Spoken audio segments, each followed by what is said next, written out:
Oke, kembali lagi di channel Crazy Film.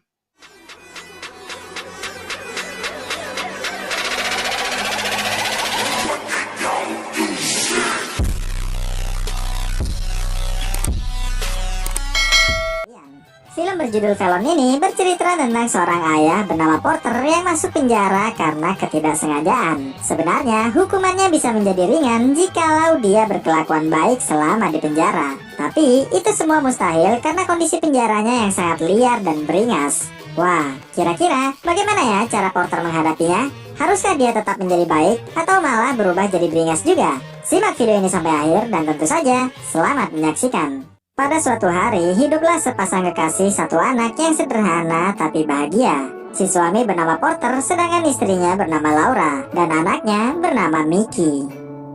Porter sendiri berprofesi sebagai kontraktor kecil-kecilan dengan anak buah yang tidak terlalu banyak. Di suatu malam yang mantap, Porter dan Laura bercengkrama dengan gembira karena tahu usaha kontraktornya itu akan segera berkembang. Lalu pada tengah malam harinya, Porter dan Laura terbangun mendengar ada suara mencurigakan di dalam rumahnya. Walhasil, mereka berdua bergegas ke kamar Mickey untuk mengamankannya. Setibanya di sana, Porter mendapati jendelanya dirusak oleh maling. Lantas, Porter meminta Laura menjaga Mickey di kamarnya, sementara Porter hendak memburu malingnya. Tapi ternyata si maling masih ada di dalam rumah.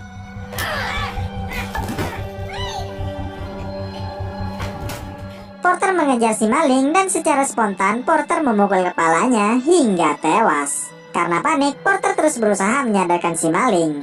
Dan di waktu yang sama, Laura bilang akan menelpon polisi. Sesampainya polisi di rumah Porter, para petugas melakukan olah TKP. Sedangkan di dalam rumah, Porter diduga melakukan tindakan pembunuhan. Tentu saja Porter membantahnya. Porter tak berniat membunuhnya. Dia hanya bermaksud menghentikannya dengan pukulan. Namun tetap saja polisi menganggapnya sebagai tindakan pembunuhan. Sebab si maling itu sudah berada di luar untuk kabur. Jika pemukulan itu terjadi di dalam rumah, maka polisi menganggap Porter melakukan pembelaan diri. Tak lama Laura pun ikut protes dan bertanya, yaitu apa yang harus dilakukan oleh pemilik rumah jika ada maling? Dengan enteng polisi menjawab, diam dan tunggulah di rumah setelah menelpon polisi.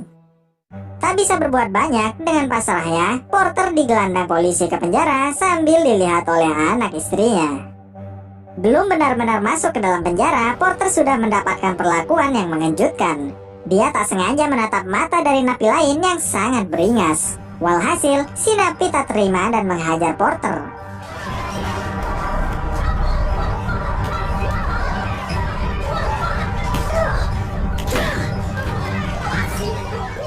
Namun, Porter juga melakukan perlawanannya.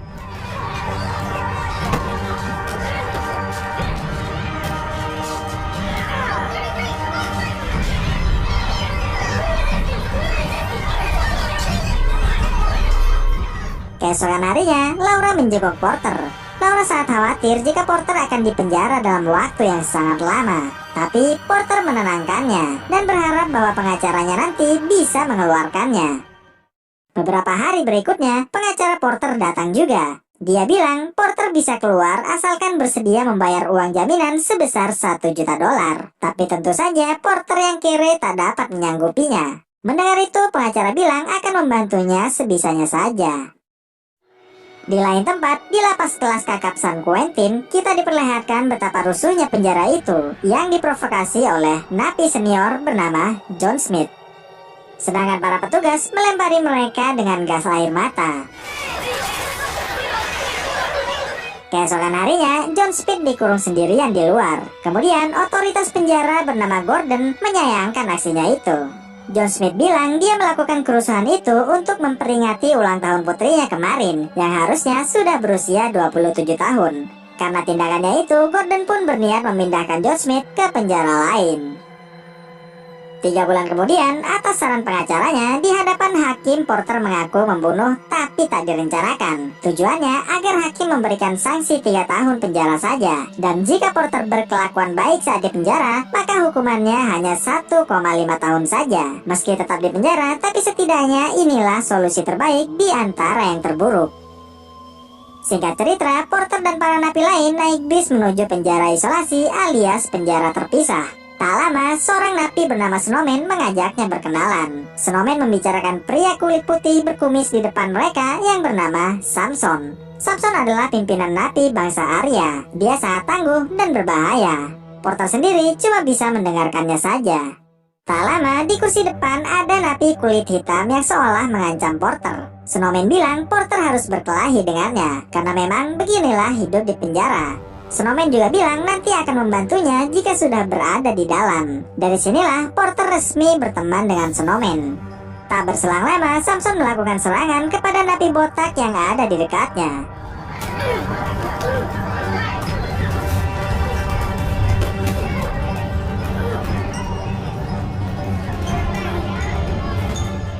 Usai melukainya, Samson pindah ke belakang dan memberikan pakunya kepada Snowman. Karena takut pada Samson, Snowman pun menyembunyikannya. Saat bis telah sampai di penjara, tiba-tiba saja Snowman memberikan pakunya tadi kepada Porter dan meminta Porter agar tak mengaku. Porter hanya bisa nurut saja karena memang dia tak tahu apa-apa di sini. Usai turun dari bis, di hadapan petugas sipir, Porter bilang tak tahu apa-apa soal paku itu. Porter mengaku menemukan paku itu di bawah kursinya. Tentu saja, petugas tak mempercayainya. Sebenarnya, petugas juga sudah tahu bahwa pelakunya adalah Samson. Tapi, mereka ingin Porter menjadi saksi agar bisa menghukum Samson. Namun tetap saja, Porter mengaku tak tahu. Mendengar itu, Letnan Jackson bilang janganlah berbohong, karena Samson bukanlah orang yang pantas untuk dilindungi. Samson tak mungkin balas budi kepada Porter. Malahan, bisa-bisa Porter akan tetap diajarnya di dalam penjara nanti. Akan tetapi, Porter tetap melindunginya dengan bilang tidak tahu. Dan interogasi pun berakhir. Lepas itu, Porter diantar masuk menuju sel isolasinya. Sebuah sel sempit tanpa ada napi yang lain.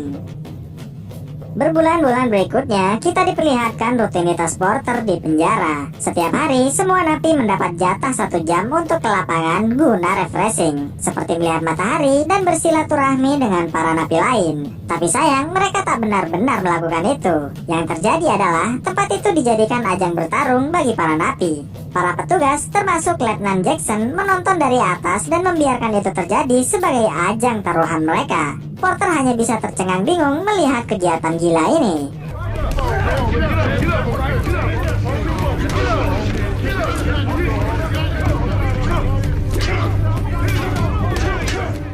Saat pemenangnya sudah ditentukan, para petugas membunyikan bel dan melumpuhkannya dengan peluru karet. Merasa tak terima, salah seorang napi tadi mengatai Letnan Jackson dengan sebutan Negro. Lantas, Letnan Jackson pun membawanya ke ruang interogasi untuk kemudian dihajarnya.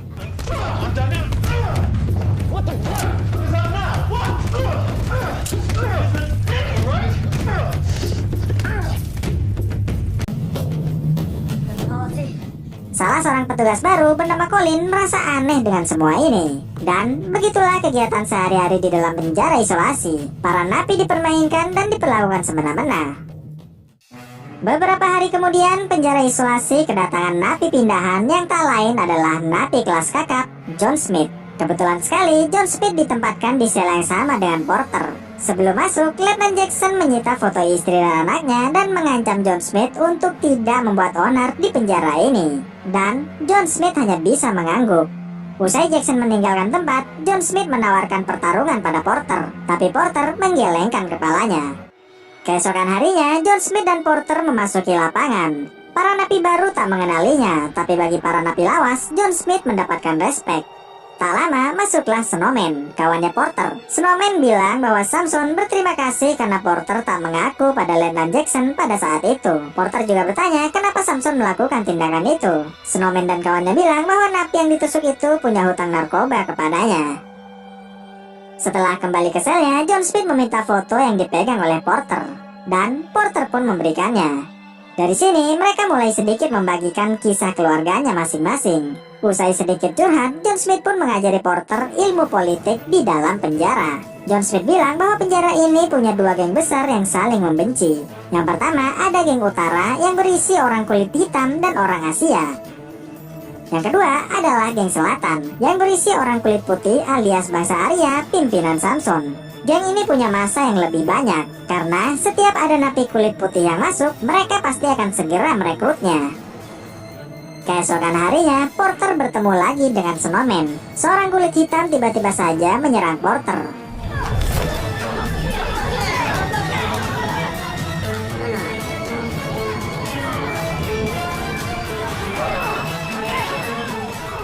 Meski masih amatir, Porter tetap mampu memberikan perlawanannya.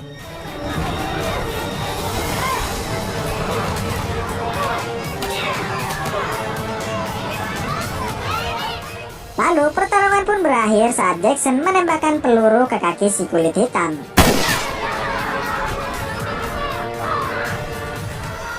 Melihat itu, Snowman pun salut dengan aksi Porter tadi. Sekembalinya Porter di sel, Porter heran kenapa napi tadi ditembak menggunakan peluru asli, bukan karet. John Smith menjawab bahwa aturan di penjara itu bukan lagi berdasarkan hukum, melainkan berdasarkan polisi-polisi itu. Mereka bebas melakukan apa saja pada napi, karena bagi mereka napi hanyalah sampah masyarakat yang layak dipermainkan. Hari demi hari berlalu dan hari demi hari juga, Porter yang dulunya selalu menjadi penonton, kini lebih sering tampil bertarung mewakili ras kulit putih. Suatu ketika, Snowman menyuruh Porter menghajar orang kulit hitam lagi. Tapi kali ini, Porter berani menolaknya dan berlalu pergi. Walhasil, Snowman dan teman-temannya mengeroyok Porter. Melihat keributan sesama saudara, polisi pun menjatuhkan gas air mata. Dan tak disangka, John Smith datang membantu Porter. Melihat aksinya itu, Snowman pun mengeluarkan ancaman serius kepada John Smith. Keesokan harinya mereka kembali lagi ke lapangan, dan pertama kalinya juga Samson hadir di sana. Porter menghampiri Samson sambil dikatai lumpuh oleh Snowman, dan secara mengejutkan, Samson malah membela Porter dan mengejek balik Snowman dengan sebutan lumpuh. Samson juga tahu bahwa Snowman tak bertanggung jawab dan malah memberikan paku itu kepada Porter. Walhasil, anak buahnya pun mengeroyok Snowman.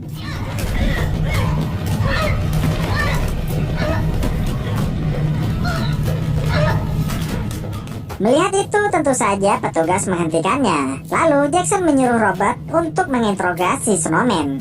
Robert sempat menolak, tapi dengan tegas Jackson bilang bahwa Snowman ini bisa menjadi saksi yang bagus untuk menuntut Samson mendapatkan hukuman yang lebih berat lagi. Usai Jackson pergi, Colin bertanya mengapa Jackson begitu membenci Samson. Disinilah kemudian terungkap bahwa Jackson punya dendam pribadi kepada Samson. Dulu Samson pernah mengajar Jackson, mengencinginya dan melemparinya kotoran. Akibatnya, Jackson menderita hepatitis A dan menularkannya kepada keluarganya. Di ruang interogasi, Jackson membujuk Snowman untuk mau jadi saksi menuntut Samson. Jackson menjamin sepenuhnya keamanan Snowman di dalam penjara. Dan Snowman pun mau bekerja sama dengannya. Kembali ke sel isolasi, Porter menanyakan makna dari tato-tatonya John Smith itu. John Smith pun menjelaskan bahwa tanggal-tanggal ini adalah tanggal bersejarah dari istri dan putrinya. Kemudian Porter menanyakan apa makna dari tanggal yang kosong itu. John Smith menjawab bahwa ini adalah tanggal di mana mereka akan berjumpa kembali. Jadi, istri dan putrinya John Smith telah mati dibunuh oleh perampok. Walhasil, John Smith membalasnya dengan cara membuat dua orang itu menjadi cacat serta membunuh seluruh keluarganya si perampok. John Smith sendiri berharap dihukum mati agar bisa bertemu kembali dengan anak dan istrinya. Tapi kenyataannya dia hanya dihukum penjara seumur hidup.